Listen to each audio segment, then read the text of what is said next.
welcome you to our class today. We're doing 2 John. There's 13 verses.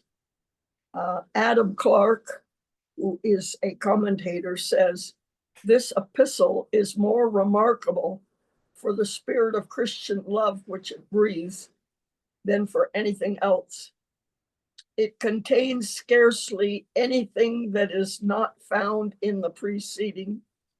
And out of the 13 verses, there are at least 8 which are found either in so many words or in sentiment precisely the same with those of the first epistle. Verses 1 and 2 to the elect lady and her children. The second letter of John, verses 1 and 2. The elder unto the elect lady and her children whom I love in the truth, and not I only, but also all they that have known the truth, for the truth's sake, which dwelleth in us and shall be with us forever. The elder, the writer of this book, identifies himself as the elder. Presumably, his first readers knew exactly who he was. And from the earliest times, Christians have understood this was the Apostle John writing. John the Apostle, who was now a very old man, generally supposed to be about 90, and therefore uses the term presbyter or elder, not as the name of an office, but as designating his advanced age. He is allowed to have been the oldest of all the apostles and to have been the only one who died a natural death. To the elect lady and her children, perhaps this was an individual Christian woman John wanted to warn and encourage by his letter. Or the term might be a symbolic way of addressing this particular congregation. The phrase is, however, more likely to be a personification than a person, not the church at large, but some local church over which the elder's jurisdiction was recognized, her children being the church's individual members. This appears to have been some noted person whom both her singular piety and rank in the world made eminent and capable of having great influence for the support of the Christian interest. John probably did not name himself, the elect lady or her children by name, because this was written during a time of persecution. Perhaps John didn't want to implicate anyone by name in a written letter. If the letter was intercepted and the authorities knew who it was written to by name, it might mean death for those persons. Whom I love in truth, and not only I. Whomever the elect lady was, she was loved by all who have known the truth. If we know and love the truth, we will love those who also know and love the truth. The truth which abides in us also lives in others who know the truth. We see John quite focused on the idea of truth, as he was in all his writings. He used the word truth some 37 times in his New Testament writings. This shows that what binds Christians together is not social compatibility or political compatibility or class compatibility.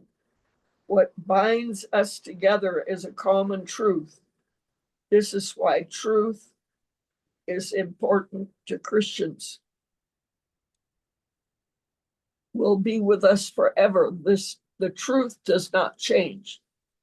The truth will be true forever, and we will have the truth forever in eternity.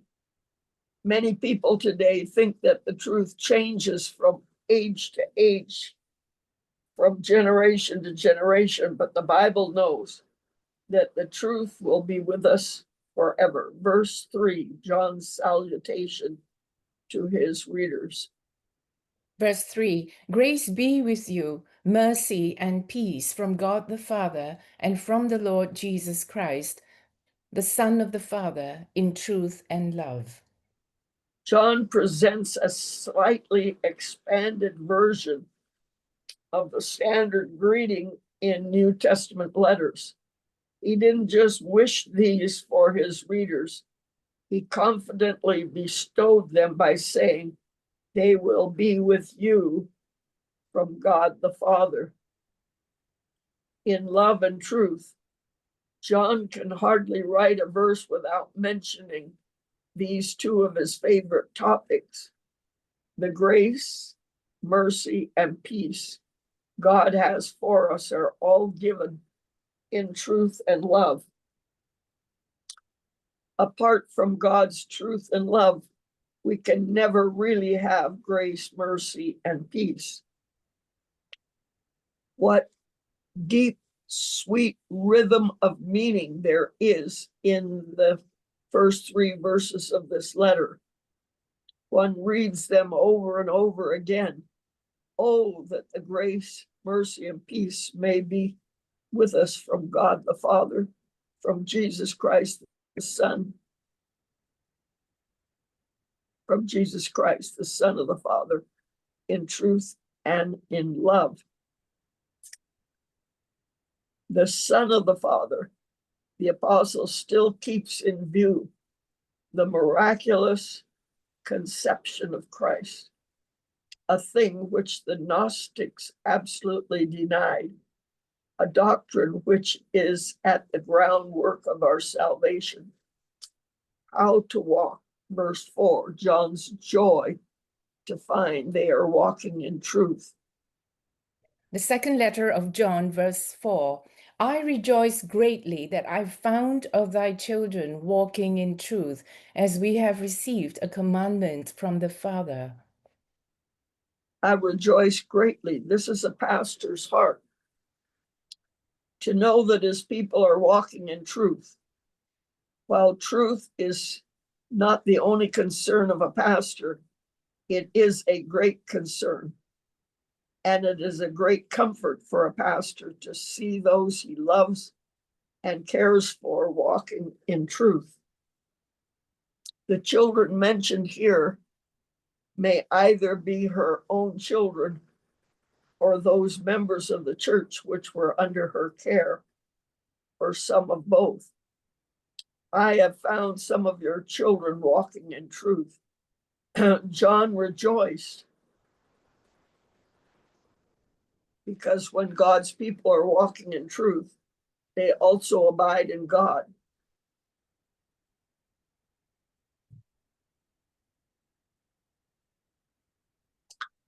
This same idea is expressed in 1 John 2:24.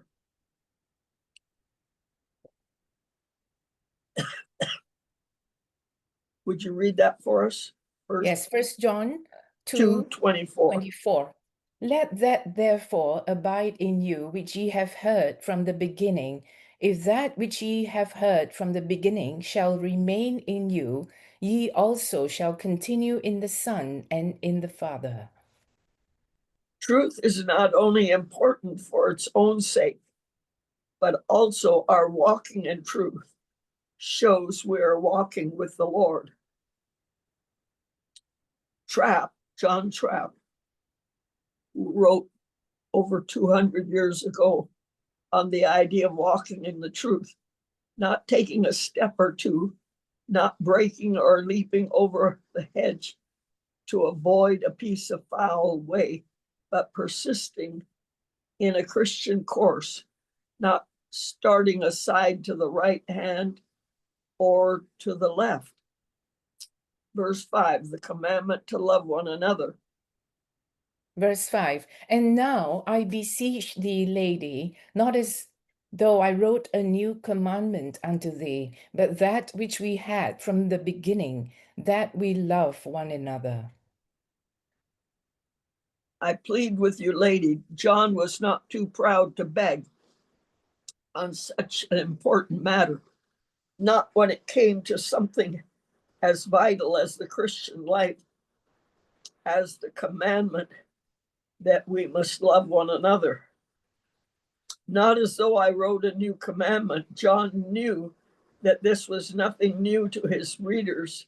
He repeated the theme all through First John and his gospel, yet because it was so essential, it had to be repeated and used as a reminder that we love one another. The integrity of our Christian life can be measured by our love one for another. Verse 6, showing the love of God. Verse 6, and this is love, that we walk after his commandments. This is the commandment, that as ye have heard from the beginning, ye should walk in it. This is love, that we walk according to his commandments. If we love God, we will obey his commandments. We do this not because we think his commandments are heavy burdens, but because we see that they are best for us. They are guides and gifts to us from God. Walk according to his commandments. Real love will walk this way. Perhaps John warned against those who thought the only important thing in the Christian life was a vague love that had no heart for obedience. Perhaps you fail to distinguish between love and the emotion of love. They are not the same. We may love without being directly conscious of love or being able to estimate its strength and passion. Here is the solution to many of our questionings. They love who obey. That was written by Meyer. Verses 7-9, a warning against the presence and dangers of false teachers. Verses 7-9, for many deceivers are entered into the world, who confess not that Jesus Christ is come in the flesh. This is a deceiver and an antichrist. Look to yourselves, that we lose not those things which we have wrought, but that we receive a full reward. Whosoever transgresses and abideth not in the doctrine of Christ hath not God. He that abideth in the doctrine of Christ, he hath both the Father and the Son. Many deceivers have gone out into the world. John was aware false teachers were a danger to the church in his day. The immediate problem in 2 John is that of traveling teachers or missionaries. According to Christian ethics, all who thus traveled about were to be shown hospitality by Christians in the town to which they came. This is a deceiver. John mainly had in mind the danger of it in his own time, of those who thought that Jesus, being God, could have no real connection with the material world.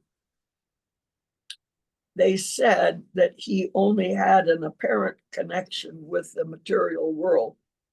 To combat this, John made a plain declaration: we must confess Jesus Christ as coming in the flesh.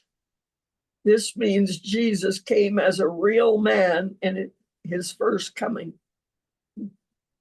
but also means he will come as a human being, although glorified humanity, and that added to his eternal deity.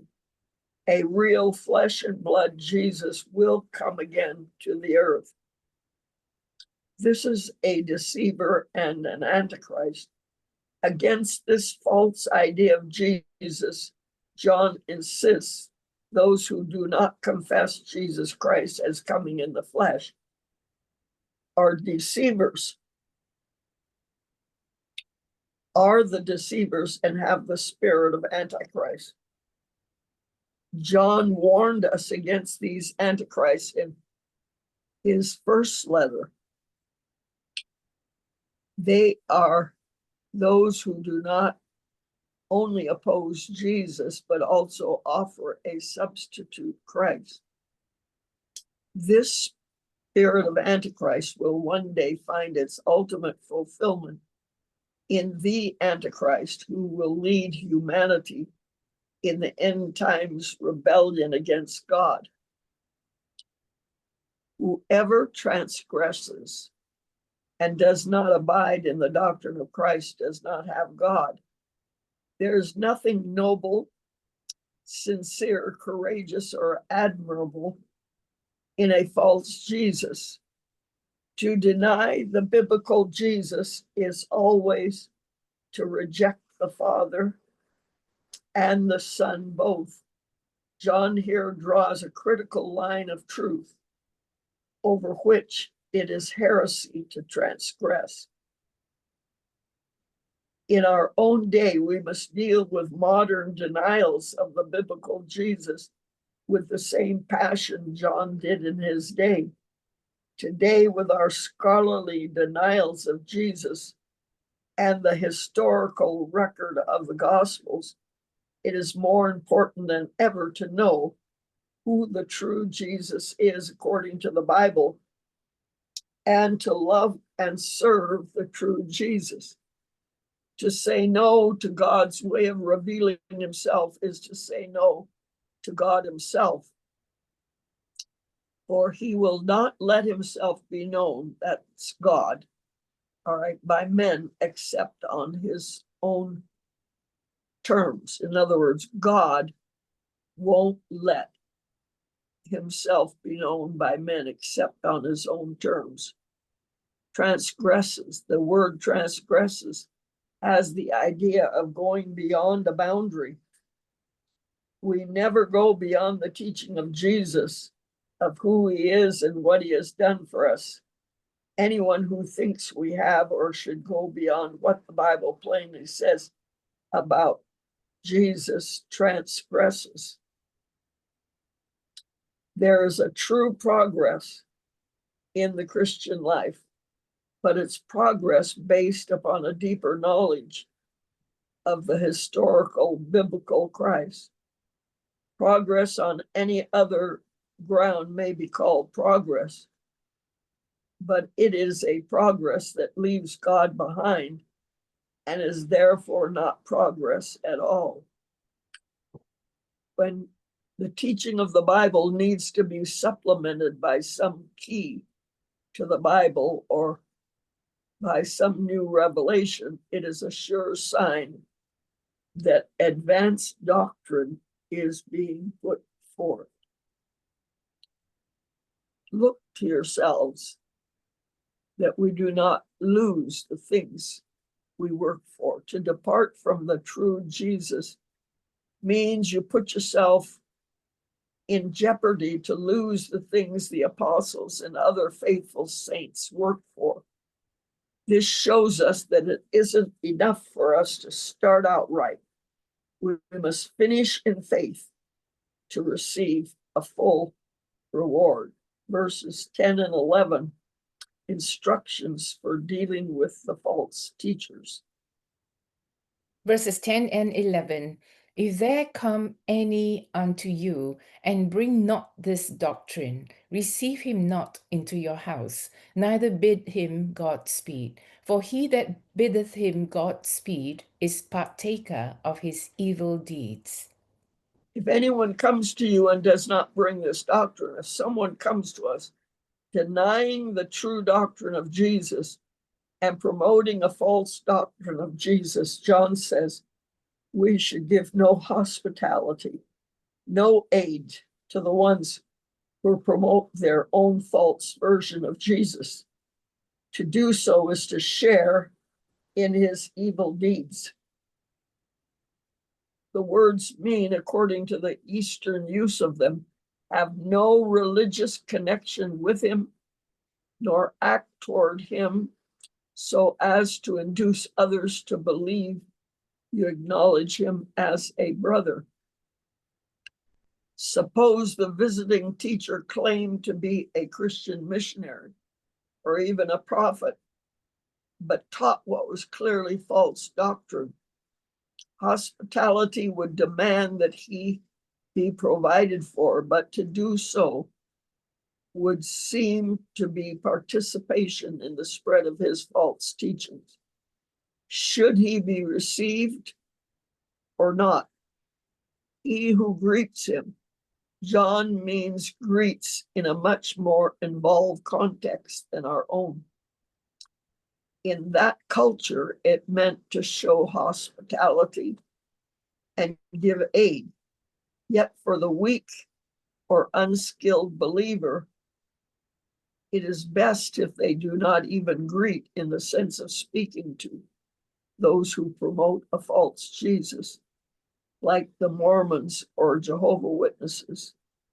These words sound severe, but John has not lost his love.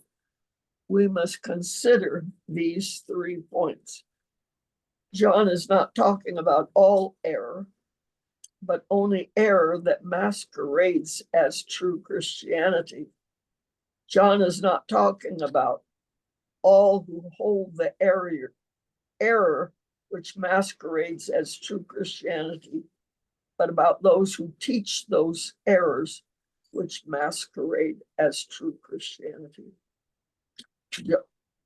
John is not talking about all teachers who err, but those who err in the most fundamental truths, and those who are active in spreading those fundamental errors. This does not mean that we should have nothing to do with those who are caught by the cults. As John indicates, we should make a distinction between those who teach these Christ-denying doctrines, those who bring this doctrine, and those who merely believe the doctrines without trying to spread them. Do not receive him into your house or greet him. This may also be translated, do not receive him into the house. John may be referring most specifically to not allowing these heretical teachers to come into the house where Christians meet together. Perhaps, therefore, it is not private hospitality which John is forbidding, so much as an official welcome into the congregation, with the opportunity this would afford to the false teacher to propagate his errors. We see how such false teachers were treated in the apostolic church. They held no communion with them, afforded them no support as teachers, but did not persecute them. Shares in his evil deeds. We are defined by what we reject as much as by what we accept. In this, some are so open-minded that they are empty-headed. It is wise to keep an open mind on many things, but one would never keep an open mind about which poisons a person might try. You may say yes to all the right things, but one must also say no to what is false and evil. We need to become good at rejecting what should be rejected. They were persons who claimed to be leaders. They were advanced thinkers. They were progressive. The Gnostic teachers of the time were claiming that while the gospel of the historic Jesus might be all very well for unenlightened people, they had a profounder knowledge. Such were to receive no hospitality. In the late 19th century, the rise of theological liberalism brought forth generations of Christian pastors, leaders, and theologians who denied many of the fundamentals of biblical Christianity. Though it was a wide or broad and varied movement, at its root, theological liberalism thought that Christianity had to reevaluate all its doctrines in the light of modern science, philosophy, and thinking. They rejected the idea that a doctrine was true simply because the Bible taught it. It also had to be proved true by reason and experience. They believed that the Bible was not an inspired message from a real God, but the work of men who were limited by ignorance and superstitions of their time. For them, the Bible was not either inspired or supernatural. The importance of the Bible and its message was not in its literal or historical truth, but in its changing spiritual message. Conclusion, verse 12, John anticipates a future visit. Verse 12, having many things to write unto you, I would not write with paper and ink, but I trust to come unto you and speak face to face, that our joy may be full. I hope to come to you and speak face to face. We must generally sympathize with John's preference for personal face-to-face communication rather than writing of letters, though we are thankful for this letter. Verse 13, conclusion. Verse 13, the children of thy elect sister greet thee. Amen.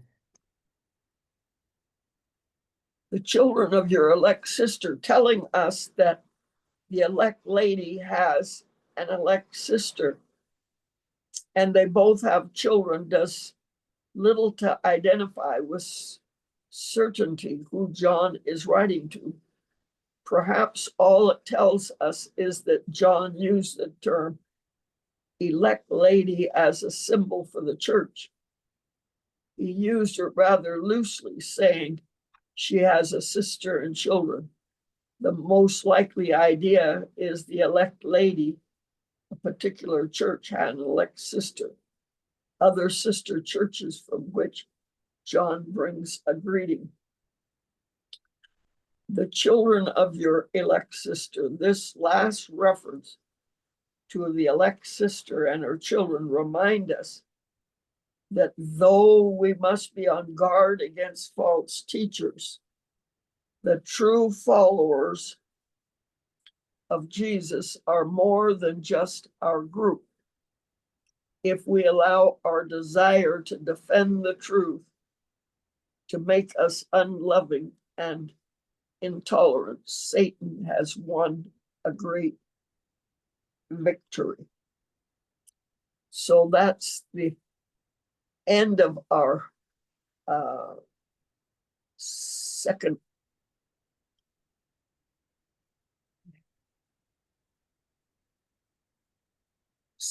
John.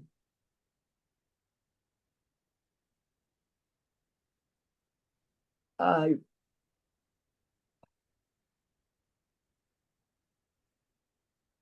will close for now. And when will we come back? 9:45.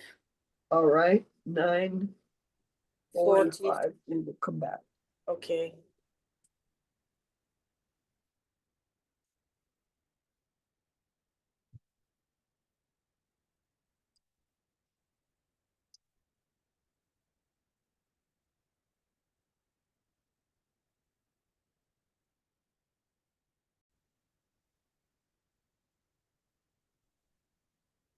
Okay, let's come back together.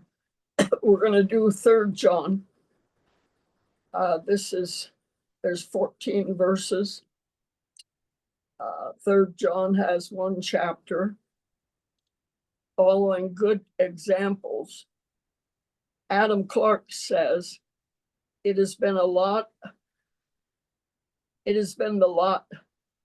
both of the minor prophets and minor epistles to be generally neglected. For with many readers, bulk is everything, and no magnitude and no goodness. Reading an introduction.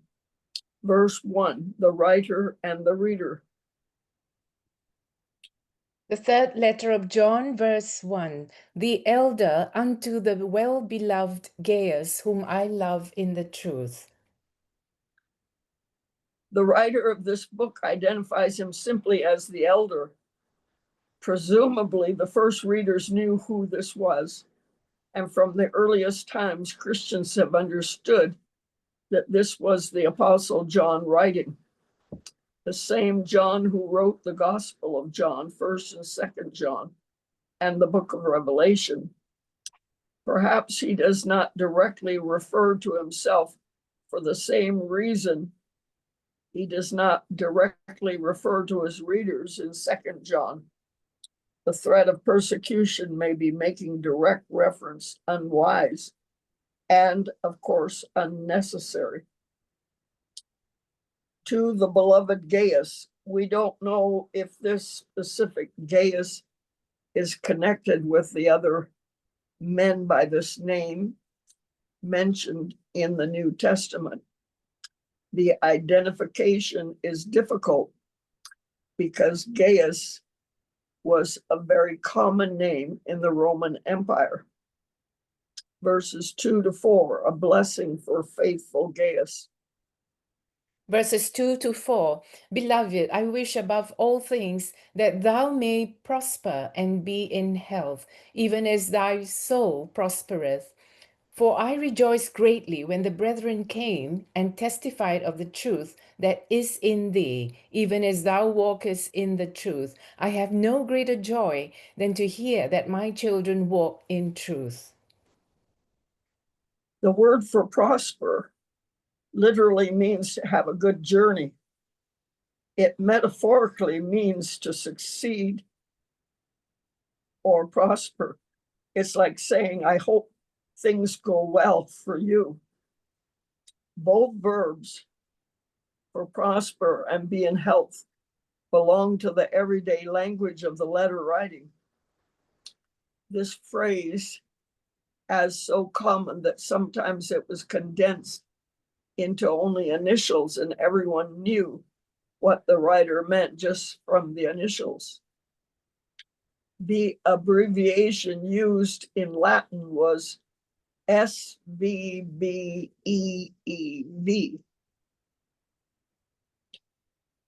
meaning si vales bene est ego valeo. If you are well, it is good. I am well. I pray that you may prosper in all things and be in health, just as your soul prospers. John used this common phrase in sending of best wishes and blessings to Gaius. Some have wrongly taken this as a guarantee of perpetual wealth and perfect health for the Christian. Of course, we should always remember that God wants our best and plans only good for us. Often, present material prosperity and physical health are part of that good he has for us. And this prosperity and health are absolutely promised as the ultimate destiny of all believers. Yet for the present time, God may, according to his all-wise plan, use a lack of material prosperity and physical health to promote greater prosperity and health in the scale of eternity. Nevertheless, some live in poverty and disease simply because they do not seek God's best, follow God's principles, and walk in faith. As well, there are some others who say we should use God's general promises of blessing as a way to indulge a carnal desire for ease, comfort, and luxury. Just as your soul prospers. John made an analogy between the condition of our health and the condition of our soul. Many Christians would be desperately ill if their physical health was instantly in the same state as their spiritual health. I have no greater joy than to hear that my children walk in truth.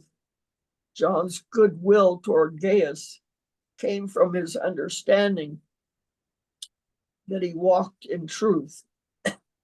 Nothing pleased John more than to know that his children walked in truth. John's goodwill toward Gaius came from his understanding that he walked in the truth. Nothing pleased John more than to know that his children walked in truth. John knew that Gaius walked in truth because brother came and testified of the truth that was in Gaius. His walk of truth was noticed by others, and they could talk about it because they saw it. This means more than living with correct doctrine. What is it to walk in truth? It is not walking in the truth, or else some would suppose it meant that John was overjoyed because they were sound in doctrine and cared little for anything else. This is Spurgeon speaking. This means more than living with correct doctrine. What is it to walk in truth? It is not walking in the truth, or else some would suppose it meant John was overjoyed because they were sound in doctrine and cared little for anything else. His joyous survey did include their orthodoxy and creed, but it reached far beyond that. To walk in truth means to walk consistent with the truth you believe. If you believe you are fallen, then walk wary of your fallenness. If you believe you are a child of God, then walk like a child of heaven. If you believe you are forgiven, then walk like a forgiven person. To walk in truth means to walk in a way that is real and genuine, without any phoniness or concealment. Learning from good and bad examples, Gaius was a good example. Verses 5 to 8. Verses 5 to 8. Beloved, thou doest faithfully whatsoever thou doest to the brethren and to strangers, which have borne witness of thy charity before the church, whom if thou bring forward on their journey after a godly sort, thou shalt do well, because that for his name's sake they went forth, taking nothing of the Gentiles. We therefore ought to receive such, that we might be fellow helpers to the truth.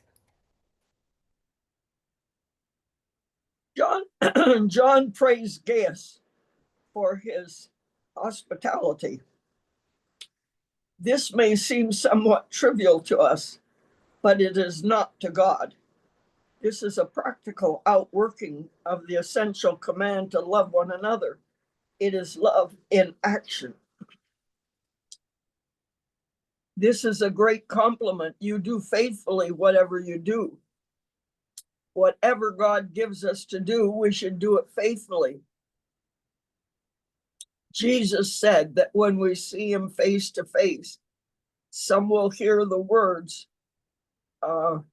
Matthew 25:21. Matthew 25, verse 21. His Lord said unto him, Well done, thou good and faithful servant. Thou hast been faithful over a few things. I will make thee ruler over many things. Enter thou into the joy of thy Lord. Of the good servant, it is said, he was faithful. Send them forward on their journey in a manner worthy of God. In that day, Christian travelers in general and itinerant ministers in particular were greatly dependent on the hospitality of other Christians. John knew that when Christians assist those who contend for the faith, they become fellow workers for the truth. The reward of these support people is the same as those who are out on the front lines. 1 Samuel chapter 30 shows this principle where the spoils are distributed equally among those who fought and those who supported. King David understood that the supply lines were just as vital as the soldiers, and God would reward both soldiers and supporters properly and generously. Jesus promised that even the help offered in the cup of cold water to one of his children would not be forgotten when God brings his reward. This also explains why John would pray for the prosperity of Gaius. He used his resources in a godly way, being a blessing to others. If God blessed him with more, others would be blessed more also. Taking nothing from the Gentiles. The ancient world of the early church was filled with the missionaries and preachers of various religions, and they often supported themselves by taking offerings from the general public. But John said that these Christian missionaries should take nothing from the Gentiles, non-Christians. Instead of soliciting funds from the general public, they were to look to the support of fellow Christians. In a manner worthy of God, Christians are not only called to help, but to help in a manner worthy of God. We are to do our best to help others excellently. Christians must first see that they are doing something to help the spread of the gospel. Then they must see that they do it in a manner worthy of God. God calls every one of us to have a part in the Great Commission, the command of Matthew 28:19. Would you read that? Yes, Matthew 28, verse 19. Go ye therefore and teach all nations, baptizing them in the name of the Father and of the Son and of the Holy Ghost. Yeah, one can have a part by going or have a part by helping, but everyone has a part and should do it well. Jesus said in Matthew 10:40-41. Matthew 10, verses 40 to 41. He that receiveth you receiveth me, and he that receiveth me receiveth him that sent me. He that receiveth a prophet in the name of a prophet shall receive a prophet's reward, and he that receiveth a righteous man in the name of a righteous man shall receive a righteous man's reward. This should make us consider how we receive and help those who preach the gospel. Verses 9-11, Diotrephes is a bad example. Gaius was a good example. Diotrephes is a bad example. Verse 9. I wrote unto the church, but Diotrephes, who loveth to have the preeminence among them, receiveth us not.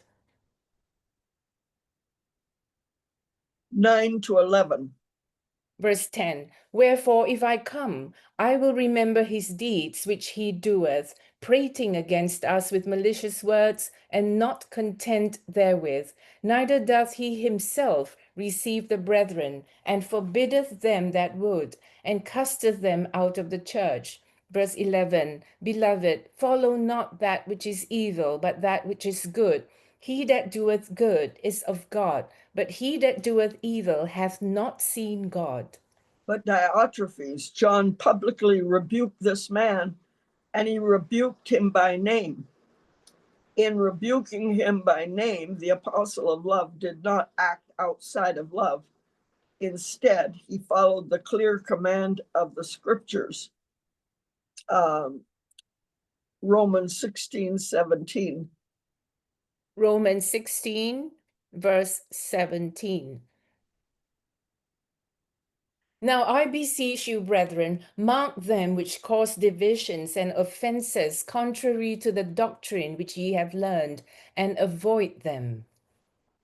However, any such public rebuke must be made only when necessary, and we must be careful to not judge a brother against any standard that we ourselves would not be judged.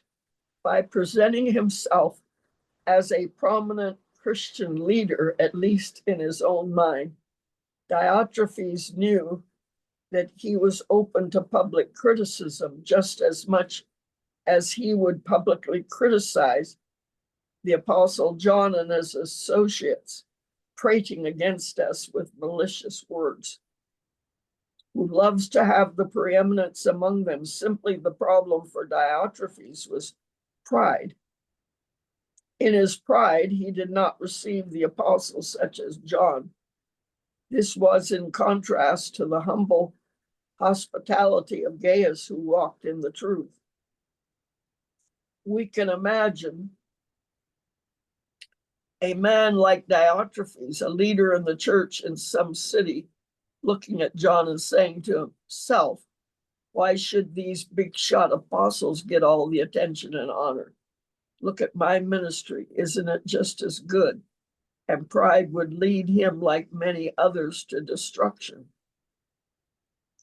Boyce, a commentator on the term who loves to have the preeminence amongst them, this is the original and greatest of all sins. It is the sin of Satan, who was unwilling to be what God created him to be and desired rather to be like the Most High. It is the opposite of the nature of Christ, who, being in the nature of God, did not consider equality with God something to be grasped, but made himself nothing, taking the very nature of a servant.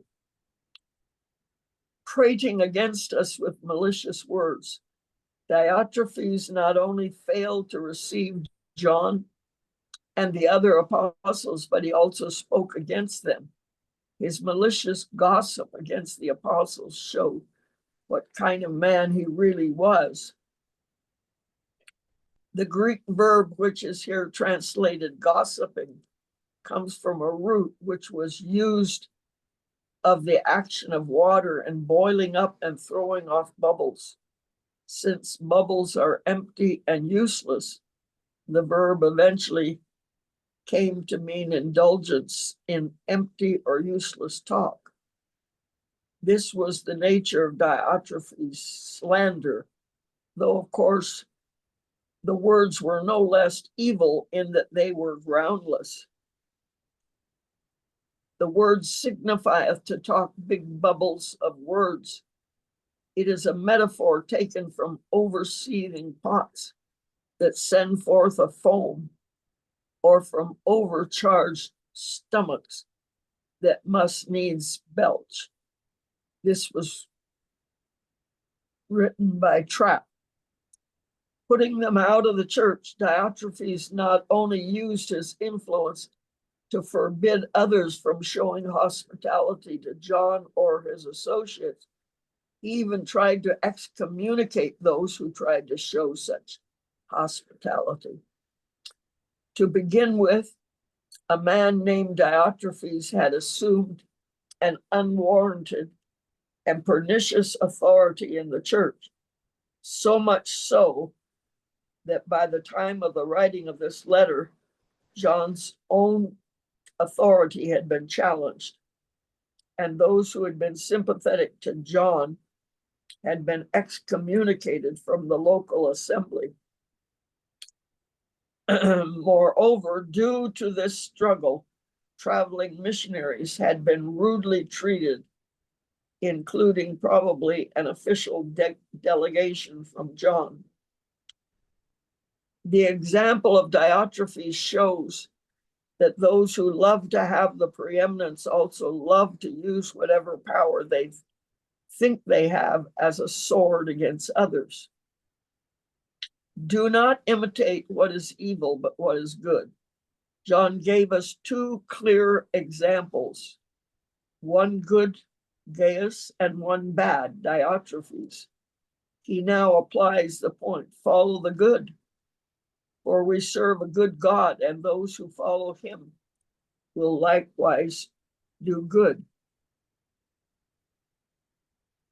John did not excommunicate Diotrephes, though as an apostle he had the authority to do so. Instead, he simply exposed him, and he trusted that discerning Christians would avoid Diotrephes as they should. Verse 12, Demetrius, a good example. Verse 12, Demetrius hath good report of all men, and of the truth itself. Yea, and we also bear record, and we know that our record is true. Demetrius has a good testimony from all. John recommended this man to Gaius. Perhaps he was the one who carried the letter from John to Gaius, and John wanted Gaius to know that Demetrius was worthy of Christian hospitality. Demetrius has a good testimony from all and from the truth itself. Demetrius was so faithful to the truth that even the truth was a witness on his behalf. Conclusion 13 and 14, John explains such a short letter to Gaius. Verses 13 and 14, I had many things to write, but I will not with ink and pen write unto thee, but I trust I shall shortly see thee, and we shall speak face to face. Peace be to thee. Our friends salute thee. Greet the friends by name. We can sympathize with John's preference for personal face-to-face communication rather than the writing of letters. Yet we are thankful that John was forced to write so that we have the record of this letter of 3 John. 14, final blessings. Peace to you. Our friends greet you. Greet the friends by name. Our friends greet you. In addition to the familiar blessing of peace upon Gaius, John also reminded him and us of the common ties of Christians. Even if they are separated by miles, they are still friends in Jesus, and appropriately they should greet one another. Peace to you. This is a letter about contention and conflict, yet John appropriately ends the letter with a desire and expectation for peace. As Christians, we can and should have a sense of peace, even in the midst of difficult times. Christians have the resources in Jesus Christ to have peace, even in unsettled seasons. So that ends our 3 John.